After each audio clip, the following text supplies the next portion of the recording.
인사하겠습니다. 할렐루야, 할렐루야, 할렐루야. 너무 예쁘고 너무 사랑스러우신 분들이십니다. 샬롬입니다. 어, 예, 무슨 소린가 했는데요. 누군가가 급하게 문을 막 두들깁니다. 안식 후 첫날인데 이 아침에 누가 이렇게 두들기나 문을 열어보니까 얼굴에 홍조기가 가득한 여인들이 서가지고 하는데 얼른 들어오라고. 그녀들의 입에서 나온 이야기가 상상을 초월합니다. 예수님 살아나셨어요. 우리가 무덤에 갔는데 비어 있었어요. 우리가 천사 만났어요. 그분이 당신들에게 빨리 이야기하라고 했어요. 지금 그녀들이 와 있는 곳은 어디냐면, 제자들이 혹시라도 유대인들에게 잡힐까봐 무서워서 문 걸어 잠그고 있는 공간이거든요. 근데 거기에 들어와서 예수님이 살아나셨다는데, 이 여자들의 대부분 갈릴리에 살고 있습니다. 굉장히 먼 데서 지금 예수님을 따라서 내려왔는데, 예상치 못하게 예수님이 십자가에 달려가셨던 게 엊그제 일이니 혹여라도 그 너무 사랑하는 마음에 사무쳐서 혹시 마음줄을 놓은 건 아닌가 싶은 생각도 들지만, 그렇게까지만 생각하기엔 그녀들의 어떤 눈빛과 또 목소리가 너무 단호합니다. 그래서 이건 뭘까라고 생각을 하는데요. 이건 아무래도 좀 심사숙고 들어봐야겠다라고 생각했는지 베드로와 또 한 명의 제자가 함께 불이 나게 그 무덤으로 달려갔습니다. 그리고 정말 빈 무덤을 보고 다시 돌아옵니다. 이 상황이 어떤 상황인지 잘 모르겠습니다. 그런데 두 명의 남자가 또 들어옵니다. 그들은 엠마오로 가던 사람들인데 다시 예루살렘으로 복귀한 겁니다. 무슨 일인가 했더니 우리가 예수님을 만났답니다. 길을 걸어가는데 요즘에 무슨 일이 있는지 전혀 모르는 그냥 이방 사람인가 싶었는데, 그가 우리에게 무슨 얘기를 자꾸 해주는데 뭔가 마음이 계속 끌리고, 그래서 우리와 함께 식사를 하자고 그 식사 자리에 앉아서 그분이 떡을 떼주는 그 순간, 그때서야 알았다고. 그분이 예수님이었다는 거를 우리가 그때서야 알았는데, 예수님은 그 자리에 흔적도 없이 사라지셨다고. 하지만 정확한 건 예수님 살아나셨다고. 이거 정말 그 공간에 아주 굉장한 긴장이 돌았을 겁니다. 그녀들도 이야기했고 제자들도 빈 무덤을 보고 왔고, 또 돌아온 그 사람들의 이야기 속에서도 주제는 동일합니다. 예수님이 살아나셨다는 것을. 그런데요, 우리 예수님께서 친히 그 자리에 와주셨습니다. 그 혼돈의 시간에 예수님께서 꽉 닫힌 문을 똑똑똑똑 하고 오신 게 아니라 그냥 그 공간을 통과하여 들어오셨습니다. 그리고 벙 놀라 있는 그들에게 평안할지어다 라고 하셨어요. 평안하고 싶은데 이 쿵쾅거리는 마음은 평안할 수가 없어요. 그래서 이렇게 말하죠. 니네 내가 뭐 귀신 같니? 영은 살도 없고 뼈도 없지만 나 봐라 다 있지? 라고 하는데 뭔가 믿어지긴 하지만 여전히 놀래 있습니다. 그래서 예수님이 한마디 더 거두시죠. 니네 먹을 것 좀 있니? 그랬더니 한 명의 제자가 구운 생선 한 토막을 갖고 옵니다. 그걸 그 앞에서 드셨습니다. 사랑하는 가족 여러분, 지금 이 이야기는 2000년 전에 실제로 일어났었던 역사의 사건입니다. 그러니까 예수님이 너무 그리워서 사람들이 만들어낸 이야기가 아닙니다. 우리 증인 좋아하시죠? 증인 있어? 그거 본 사람 있어? 있습니다. 어디에 있나요? 오늘 말씀 보시겠습니까? 5절로 7절입니다. 같이 읽을까요? 시작. 게바에게 보이시고 후에 12 제자에게와 그 후에 500여 형제에게 일시에 보이셨나니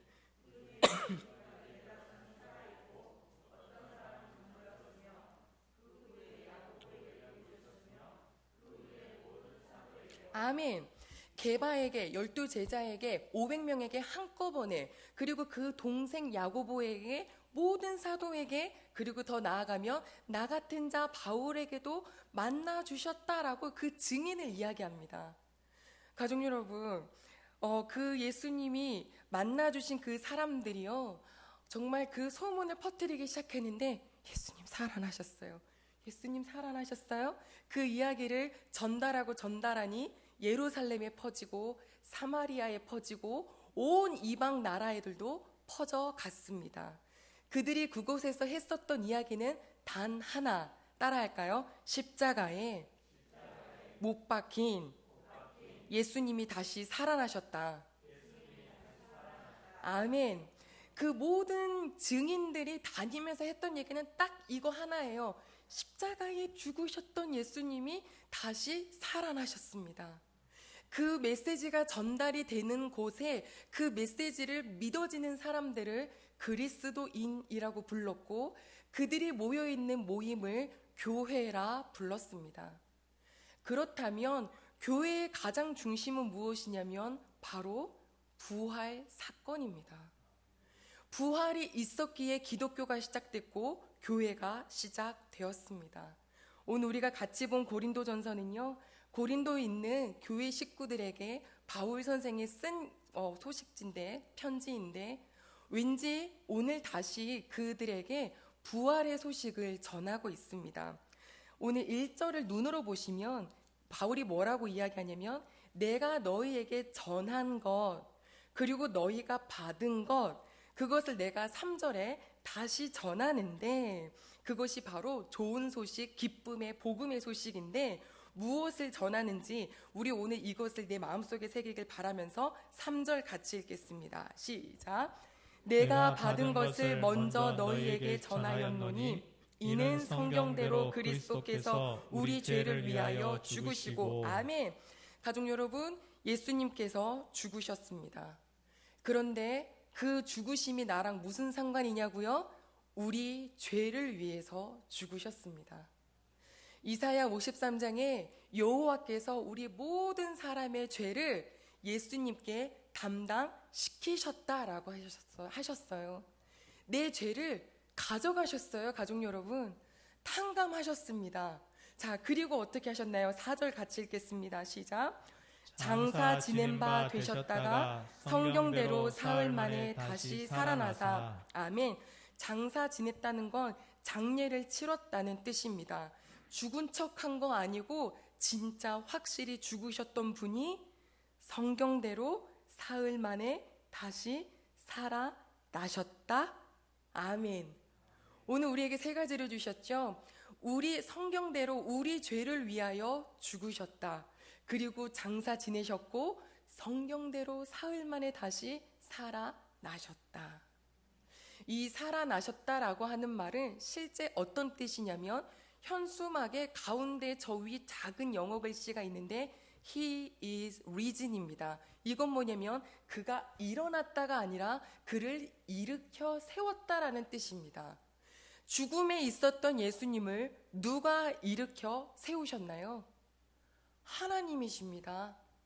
우리 하나님이 죽은 가운데 계셨던 예수님을 일으켜 세우셔서 부활하게 하셨습니다. 그러면서 그것을 뭐라고 하셨냐면, 우리 예수님이 죽음을 이기셨다라고 하셨어요. 우리 귀한 가족 여러분께 내 죄를 지시고 죽으셨다, 그리고 그 죽으신 예수님이 죽음을 이기셨다, 이 두 가지 말이 나에게 어떤 의미인지 여쭤보고자 합니다. 만약 누군가가 오늘 교회 갔다 왔어요? 그럼요, 부활절인데요. 부활절이 무슨 날인데요? 부활하신 날이요. 그래서 그 부활하신 날이 무슨 의미인데요? 계란 먹을래요? 이렇게 하면 안 되잖아요. 그쵸? 그 부활의 의미가 무엇인지 나의 부활로 삼는 이 올해가 되기를 바라면서, 만약에 당신의 죄를 위해서 돌아가셨어요 라고 한다면 믿지 않는 사람들은 그럴 겁니다. 무슨 상관이에요? 나 괜찮아요. 나를 위해서 안 죽어도 되니까 괜찮아요. 이럴 수도 있어요.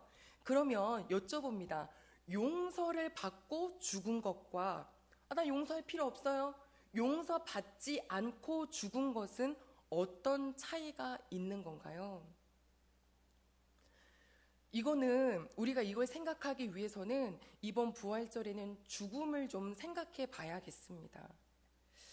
가족 여러분, 참 죽음 얘기하면은 무거워지죠. 한 목사님이 이제 그 이발소에 가셔서 헤어 해주시는 분이랑 막 이야기를 나누시면서 막 다듬으면서 이야기를 나누셨대요.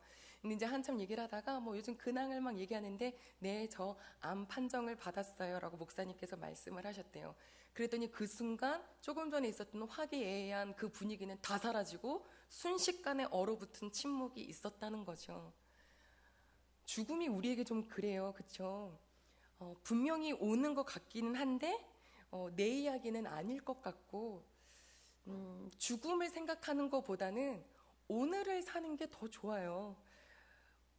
그래서 우리한테 만약에 우리 시간표 한번 세워보세요 라고 한다면 우리의 시간표는요, 지금 눈을 떠서 뭔가 보이는 이 물질 세계에 대한 시간표를 세우실 거예요. 10대, 20대, 30대, 40대, 50대 이렇게요. 그런데 그러다 보니까 이 땅에서의 안락한 삶은 좋고 이 땅에서 출세하는 것에는 관심이 많고 돈도 많고 그나마 좀 감성적이라면은 사랑에 좀 관심 많고 이 정도지 신앙 또 죽음 여기에 대해서 우리 그리스도인들도 얼마나 생각하고 있나 라는 질문을 해보게 되었습니다. 자, 그렇다면 오늘 우리는 그냥 죽음을 마냥 막연하게 생각하는 게 아니라 하나님께서 말씀하신 그 말씀 속에서 찾고자 하는데요. 우리 히브리서 말씀 한번 찾아가겠습니다. 히브리서 9장 27절입니다.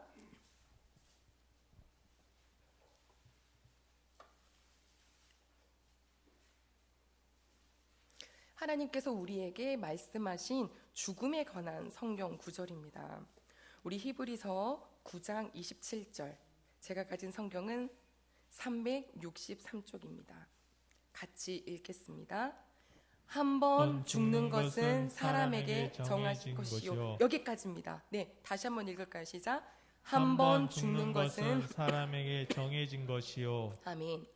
가족 여러분, 태어난 사람은 반드시 죽습니다. 한 번은 죽습니다. 죽고 다시 태어나고 죽고 태어나고 지옥에 가 있다가 다시 태어나고 우주 공간 허공을 떠돌다가 태어나고 혹은 누구는 죽었다가 바로 태어나고 이게 뭔가요? 윤회설이거든요. 그런데 이거 아닙니다. 성경은 말씀하셨어요. 한 번 죽는다. 자, 그러면 그 다음에 무엇이 있을까요? 다시 한번 27절 읽겠습니다. 시작. 한 번 죽는 것은 사람에게 정해진 것이요 그 후에는 심판이 있으리니. 아멘. 누군가는 이야기합니다. 죽음 아니야. 그거 끝나고 나면 아무것도 없어. 사람이 죽고 나면 고통도 없고 고뇌도 없고 아무것도 없어. 마치 사람은 복잡한 기계 같아.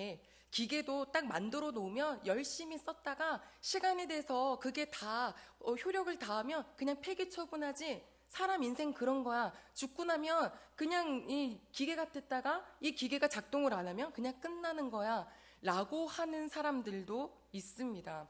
그분들은 무엇을 거부하냐면 영원이라는 단어를 믿지 않습니다. 야, 이 세상에서 아무리 재밌어도 그거 계속 반복하면 지겨운데 영원이라는 삶이 있다는 거는 이거 얼마나 지겨운 일이냐? 이건 말도 안 된다 라고 생각하지만 그렇게 생각하다 보니까 어떤 결과가 나타나냐면 어차피 죽으면 아무것도 없으니까 이 세상 막 사는 겁니다. 내가 원하는 대로 살면 돼요. 죄책감 없어도 돼요. 죄의식 필요 없어요. 뭐가 없으니까요? 심판이라는 단어가 없기 때문입니다. 그런데 가족 여러분, 오늘 우리 하나님께서 정확하게 말씀하셨습니다. 심판이 있다. 지금 보세요. 우리도 비슷하잖아요. 그죠? 죽음 이야기하니까 살아나신 부활절에 반대로 죽음을 얘기해? 에이, 듣자. 근데 뭐? 심판까지? 불안하지 않으신가요? 많은 그리스도인들도 죽음을 앞두면 두 가지 버전이 생긴답니다. 첫 번째, 내가 그때 그렇게 사는 게 아니었는데, 아, 내가 너무 허송세월했다. 내가 그때 그 사람에게 좀 더 따뜻하게 대할 걸. 이렇게 끊임없이 과거를 후회하면서 더 나아가 미래에 심판이 있는 걸 아는데 거기에 대한 불안감이 막 몰려오는 거예요. 그걸 동시에 갖고 있는 우리에게 우리 여호와 하나님의 말씀으로 힘을 얻기를 소망합니다. 히브리서 2장 찾아가겠습니다. 히브리서 2장 14절입니다. 히브리서 2장 14절입니다. 우리 같이 읽겠습니다. 14절이요. 시작. 자녀들은 혈과 육에 속하였음에 그도 또한 같은 모양으로 혈과 육을 함께 지니심은 죽음을 통하여 죽음의 세력을 잡은 자 곧 마귀를 멸하시며. 아멘.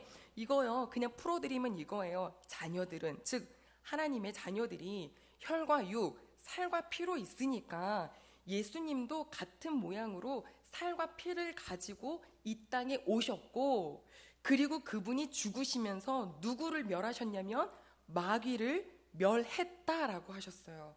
자, 그건 더 나아가 무슨 말이냐면 15절도 같이 봅니다. 시작.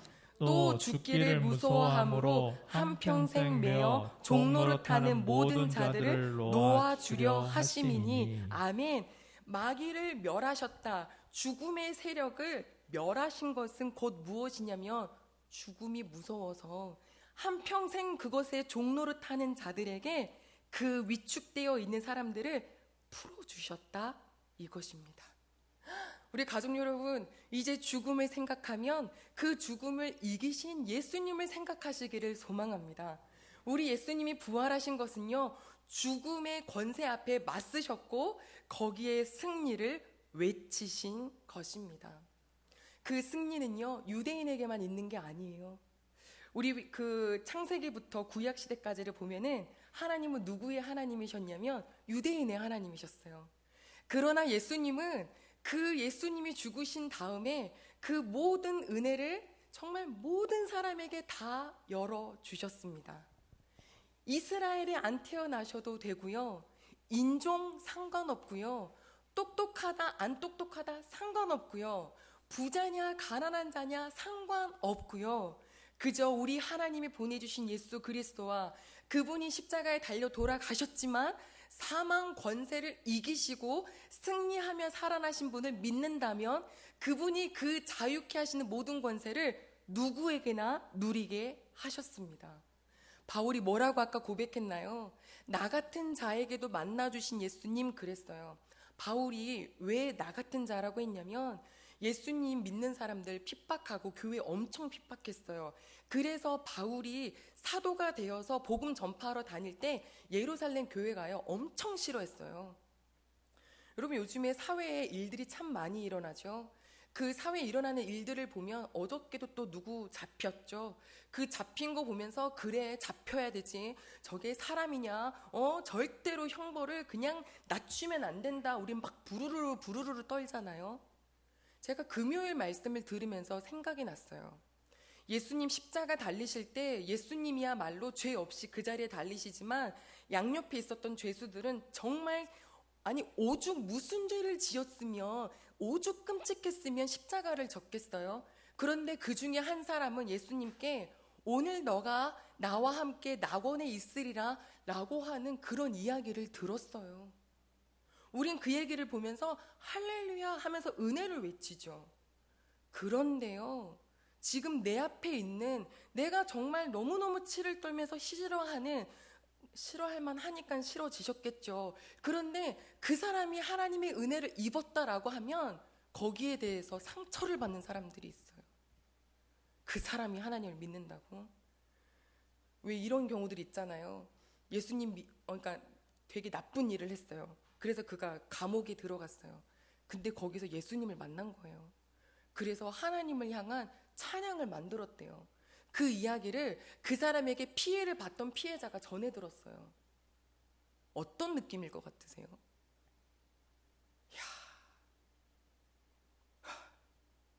안 믿어. 난 교회 안 가. 이렇게 되지 않을까요? 저 그럴 수 있을 것 같다는 생각이 든 거예요.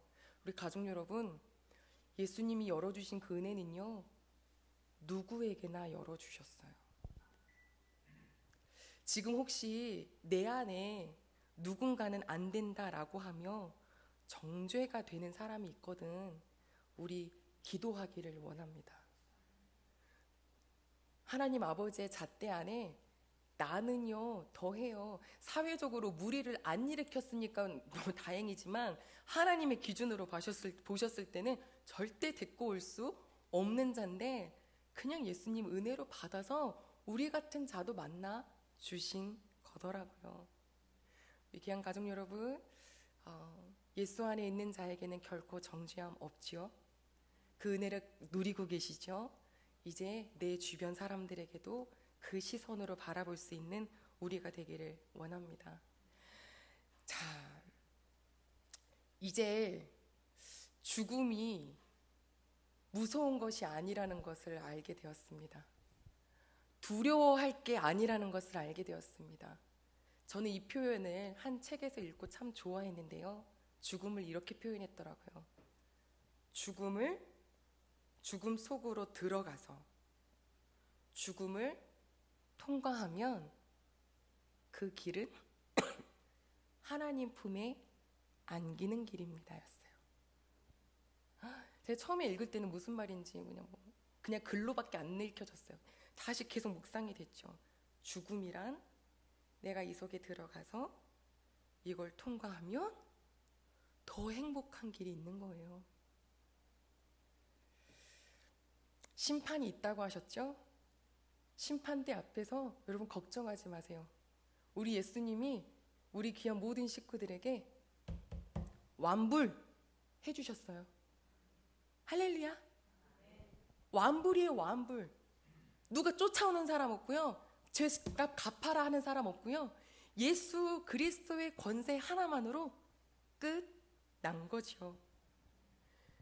우리가 이 죽음 이후에 영원한 하나님의 품에 안기는 그 은혜를 선물로 주신 예수님의 십자가를 생각하면요, 이 땅에서도 어떻게 살아야 할지에 대한 기준이 생겨요. 영원한 삶이 없어, 죽음 이후에는 아무것도 없어, 그러면 정말 우리의 모든 관심은 다 이 세상 것에 있겠죠. 올인할 겁니다. 잘 먹고 최대한 잘 자고 좋은 데 가고, 이왕이면 크루즈 여행도 한번 하고 누릴 것 다 누리고, 이렇게 세상 것에만 완전 옹팡지게 그냥 막 집중을 할 텐데요. 그래서 신앙생활도 어떻게 하냐면 그 내가 이루고자 하는 것들을 이루어 주실 여호와 하나님을 찾는 거예요. 그러다 보니 내 마음대로 안 되는 일이 있을 때 실족하기가 너무 쉽잖아요. 돈 버시려면 교회 계시면 안 돼요. 밖에 나가서 돈 버는 사람 옆에서 사람 잘 만나서 그 사람이랑 다 사업 잘하셔도 돈 벌 수 있고요. 여기 있어서 출세 못할 수도 있어요, 가족 여러분. 그런데 우리가 적어도 이제 이 부활신앙이 내 안에 왔다면 우리들의 삶의 기준이 이게 되지 않기를 바랍니다. 하나님의 나라에 천국을 사모한다면 이 땅에서도 천국을 사모하게 될 텐데, 내 나라, 내 마음속에 이제는 하나님의 나라가 있지. 예전에는 내가 주인이었는데 이제는 내가 예수 그리스도를 나의 구주로 영접했고, 그래서 내 마음속에 여호와의 나라가 임하니 이제 주인은 하나님이신 거야. 지금까지는 내가 어떻게 하면 즐겁게 살아볼까가 내 기준이었지만 이제부터는 하나님이 어떻게 생각하실까, 이것이 기준이 되어가는 삶이 된다는 거죠. 예전에는 말씀을 지킨다라는 것에 대한 그렇게 큰 비중이 없었지만 이제는 내가 내 주인이 하나님이시고, 저 천국에 가면 더 좋지만 이 땅에서도 우리 아버지가 내 주인이시니 아버지 어떻게 살까요? 라고 하며 말씀을 지키고 싶어지겠죠. 도둑질해서라도 내가 배부르는 것이 좋았다면 이제는 그게 아니라 정직하게 작은 거 먹는 것이 행복하다라는 것도 알아가는 성령의 열매를 맺어가는 사람들이 되겠죠. 한 어르신이 이런 얘기 하셨어요. 아니, 우리 딸내미가 교회 딱 10번만 오라 그래서 내가 교회를 왔죠. 그랬는데 어느 날 목사님이 이런 얘기를 하더라고요. 예수님이 십자가 달리실 때 내 죄도 거기에 달렸고, 예수님이 죽으셨을 때 나도 죽었고, 예수님이 살아나셨을 때 나도 살았어요. 그러는데 그게 믿어지더래요. 그렇게 좋더래요. 아, 야, 그러면은 내 거 근심도 다 가져가셨네? 내 거 힘든 거 다 가져가셨네? 이게 너무 좋아서 그 다음 주부터는 중간쯤에 앉아서 주무시기 시작하셨대요. 그러니까 이분이 시장에서 일을 하시는 분이기 때문에 너무 피곤하신 거예요. 옛날에는 맨 뒷자리에 앉아갖고 이렇게 자다 갔는데 이제는 가운데 자리에 와서 주무신대요. 그러면서 하나님께 이렇게 기도를 했다는 거죠. 아버지, 저 왔는데 제가 처음에 시작할 때 듣는 말씀이랑 끝날 때 듣는 말씀이 머리부터 발끝까지 다 들리게 도와주세요. 그리고 주무셨대요. 시장에 갔는데 그냥 좋아서 웃음이 나더래요. 그냥 막 웃으니까 거기 상점에 이제 다른 옆에 주변에 있는 상인분들이 언니 왜 맨날 웃어 기분 나쁘게 그러더래요. 그래서 왜? 그냥 좋아. 그랬더니 이러는데 나는 힘들어 죽겠는데 맨날 웃는다고 이제 그 뭐라 하는 거죠. 사실상 그 형편을 보자면 이 어르신이 그 싫어하셨던 그분보다 10배는 더 힘든 상황이셨대요. 근데 희한하게 좋더래요. 하나님 말씀 너무 외우고 싶어가지고 그 구절 하나를 종이에다가 적어서 시장 바구니 그 이제 바구니 이제 얼기설기 있는 거 거기다가 놓고 틈만 나면 읽으셨대요. 읽고 읽을 때는 외운 것 같은데 뒤돌아서면 잊어버리고 또 읽으면 또 외운 것 같은데 뒤돌아서면 잊어버리고 한 구절 외우는데 1년 반이 걸리셨대요. 하나님 그러면서. 근데 어느 날 상점 같이 하고 있는 그 시장에 한 분이 이렇게 묻더래요. 언니 어디 교회 다녀? 그러니까 우리 교회 멀어. 우리 교회 오지 마. 가차운 데가. 이랬다는 거죠. 아 어딘데? 그래서 그냥 뭐 어디야? 라고 했더니 어느 날 보니까 새벽에 와 있더래요. 일하시는 분들이니까 이제 새벽에 오셨나 봐요. 그러더니 자기처럼 한 2년, 1년 반인가 2년인가를 왔다 갔다 하면서 때로는 자기도 하고 뭐 하기도 하고 그러더니 어느 날 나도 종이 같은 데다 이름 좀 써봐야 될 것 같은데 뭐 이러시더래요. 그러면서 하는 말 저는 한 번도 뭐라고 한 적이 없는데 이걸 전도라고 하더라고요. 이렇게 말씀하시는 어르신을 제가 어제 영상을 통해서 봤어요. 그러면서 이런 얘기 듣는데요. 언니가 있어야 우리 분위기 좋아져. 언니가 있어야 기뻐. 아 도대체 무슨 기쁨일까요?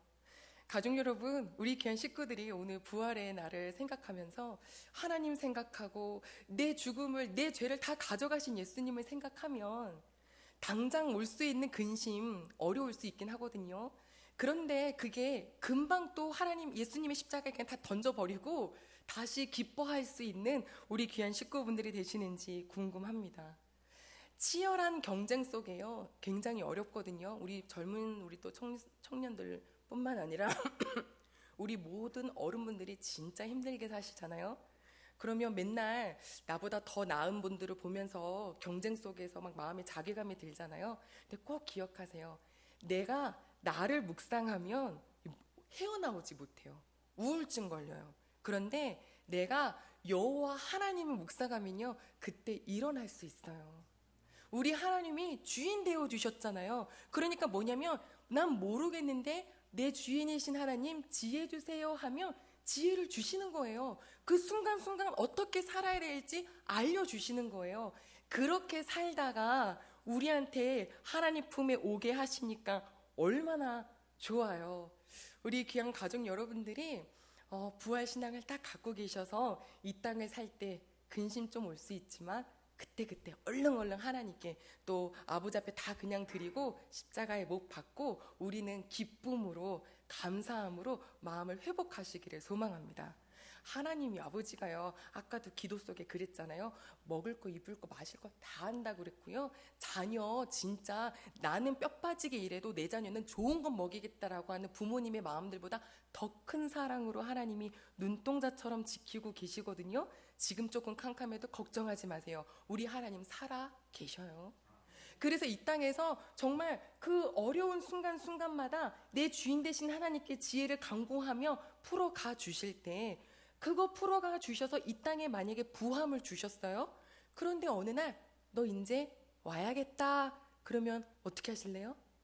안 돼요. 이거 좀 더 누리다 가야죠. 하시겠나요? 아니면 내가 아무리 좋은 집이 있어도 내가 아무리 높은 어떤 지위에 올라가 있어도 하나님이 나 부르시면 이거 다 내려놓고 나 당장 달려갈 거예요.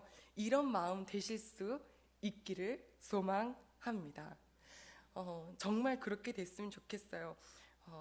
왜냐하면 정말 죽음 이후에 그곳은요, 가족 여러분, 지금보다 훨씬 더 행복한 곳이에요. 빨리 돌아가시라고 하는 게 아니에요. 이 땅에서 이 땅에서도 천국을 누리시고요. 정말 그 나라는 더 큰 천국인 것을 꼭 기억하세요. 심판대 앞에서 완불해 주시는 그분, 너무 생각하니까 좋아요. 이번 부활절에 저희가 오히려 틀어서 죽음을 좀 생각하게 됐는데, 이제 죽음이 무거운 주제, 침묵하게 하는 주제, 어떤 저주 같은 주제, 그게 아니라 정말 하나님 품으로, 그 사랑의 품으로 달려가는 주제이구나. 내가 그 영혼을 사모하며 살아갈 텐데 이 땅에서 꼭 그렇게 살아야겠냐, 기은정아? 꼭 그거 그렇게 네가 갖고 먹어야 되겠냐? 꼭 그걸 이렇게 욕심껏 해야겠니? 그거 우리 싸워야겠어? 주님 말씀대로 살아가 보자 하는 이 땅에서의 삶도 절로 성령님의 삶으로 바뀌어가는 저희가 되기를 원합니다. 한 목사님께서요, 교회 가족들에게 영원이라는 것을 설명해 주고 싶으셔서 이런 방법을 쓰셨대요. 이게 뭔가요? 줄이죠. 여기 보이시나요? 무슨 색이죠? 빨간색이에요. 딱 여기까지가 우리 이 땅에서의 삶이에요. 10대는 요 정도 있을까요? 아직 멀었어 할까요? 제가 지금 45세잖아요. 요 정도 맞나요? 이것 눈 깜짝할 자에 가더라고요. 지금 연세 드신 분께 한번 여쭤보세요. 인생 길던가요? 아이고 엊그제 10대 같은데 벌써 이때 왔어? 이렇게 되잖아요. 자, 그러면 이건 무엇이냐? 오늘 예배 못 끝나겠는데요. 이게 인생이라는 거예요. 아니, 이게 영원이라는 삶이라는 거예요. 우리가 지금 아둥바둥 하면서 여기에 붙잡혀 있는데, 우리의 관점을 하나님께서 뭐라 그러시냐면, 너희가 이 영원의 삶에 마음을 두고 살아라. 우리 그리스도인은 적어도 하나님 나라에 대한 소망을 가지고 살아야 되지 않을까요? 오늘 이 시간에 기도하겠습니다. 우리가 이제부터 남은 삶을 어떻게 살아가야 할까? 부활 신앙이 과연 나에게 무슨 소용이 있었는가? 나의 모든 죄악을 이미 담당하셨고 죽음을 이기셨구나. 내가 죽음을 이제는 사모할 수 있는 곳이 되었구나. 그러면 이 땅에서도 1분 1초 순간순간 하나님 어떻게 생각하실까라며 살아가는 그런 그리스도인이 되어야지. 주님, 나를 위해서 십자가 달려주신 예수님 너무너무 감사하고 그 은혜를 생각하며 저희들 부활 신앙으로 살아가겠다고. 그래서 누워있다가도 부활을 생각하면 웃어지고, 너무 고통스럽고 답이 안 보이는 삶을 생각하다가도 부활을 생각하면 다시 힘이 날 수 있는 우리 모든 대흥교회 가족들이 되시기를 소망합니다. 같이 이 시간에 기도하겠습니다. 하나님 아버지 앞에서 우리 같이 주신 말씀을 놓고 함께 기도드립니다. 사랑의 하나님 아버지, 감사하고 또 감사를 드립니다. 주님 아버지 품에 나와 있는 우리 모든 대흥교회 가족들이 주님 부활의 신앙이요, 그냥 어떤 한 절기가 아니었어요. 우리를 위한 정말 십자가에 달려 돌아가신 그 예수님은 우리를 위하여 하나님 사망 권세를 이기셨어요. 이제는 사망이 무서운 것이 아니죠. 오히려 영원한 생명을, 그 영원한 하나님의 품속을 향한 그런 발걸음 되겠지요. 아버지, 그 영혼을 사모하니 이 땅에서 어떻게 살아가야 할지 우리들의 그 가치관이 바뀌게 도와주세요. 자꾸 여기에서 매달려요. 뭘 좀 더 먹을까, 뭘 좀 더 가질까, 뭘 좀 더 누릴까. 하나님 아버지와 그러다 보니 주님 아버지, 우리에게 정말로 하나님의 나라를 사모하라 하시는 그것에 대하여 너무 무뎌져 가고 있네요. 아버지, 오늘 예배드린 모든 식구들에게 정말 주의 나라를 사모하게 하여 주시고, 하나님 부활 신앙이 있어 내가 나를 바라보면 너무 힘이 들지만 내가 나의 주인이신 여호와 하나님을 바라보니 웃을 수 있고 신날 수 있고 아버지와 함께 춤을 출 수 있는 아버지, 그런 귀한 한 영혼 한 영혼 될 수 있도록 인도하여 주시옵소서. 주 하나님 아버지, 주님 아버지여 감사합니다. 그 부활의 권능을 그 어느 누구 하나 몰라서 누리지 못하는 식구들 되지 않게 도와주시옵소서. 이 땅에 살면서도 주님 기쁨을 누리는 우리 귀한 가족들 되게 도와주시기를 원하며 예수님의 이름으로 기도드립니다. 아멘. 하나님 아버지, 감사를 드립니다. 이 부활의 날 우리에게 주신 은혜가 너무나 감사하고 크고, 오히려 우리들의 죽음이 정말 죽음을 이기신 권세 앞에 더 행복하고 더 아름다운 주님의 품에 안기는 것이라는 그 평안함을 이 자리에 예배드린 모든 식구들에게 부어주심에 감사드립니다. 자꾸 이 땅의 것을 바라보며 실족하는 것이 아니라 영원한 삶을 묵상하며 하나님의 나라를 묵상하며 또 이 땅에서도 하나님 내 주인 되시니 내 근심 갖고 가주세요. 하나님 내 걱정 가져가 주세요. 저는 오늘 그저 감사합니다. 하하하하. 그냥 웃어요. 그냥 좋아요. 할 수 있는 이 땅에서도 하루하루 1분 1초마다 주님의 그 사랑을 누릴 수 있는 우리 모든 가족들 될 수 있도록 인도하여 주시옵소서. 주님, 부활의 신앙을 우리에게 선물로 주신 것에 다시 한번 감사드리며 예수님의 이름으로 기도드립니다. 아멘. 이제는 우리를 사랑하셔서 그 구원의 계획을 성취하신 하나님 아버지의 사랑과 사망 권세에 이기시고 웅크려 있는 자들에게 아버지 자유케 하신 권세 주신 우리 예수 그리스도의 십자가의 은혜와 매일매일 부활의 권능을 누릴 만한 자라고 우리 마음속에 내 심령에게 말해 주시고 생각나게 하여 주실 성령님의 사랑이 이 자리에 예배드리는 모든 식구들, 하나님 영상으로 예배드리는 모든 식구들, 우리가 알지 못하는 이유로 마음이 어둡고 캄캄하고 하나님 무너질 듯한 상황에 놓여 있는 식구들에게 이 자유의 하나님의 말씀과 주의 복이 이제로부터 영원히 함께 하시기를 간절히 축원하옵나이다. 아멘.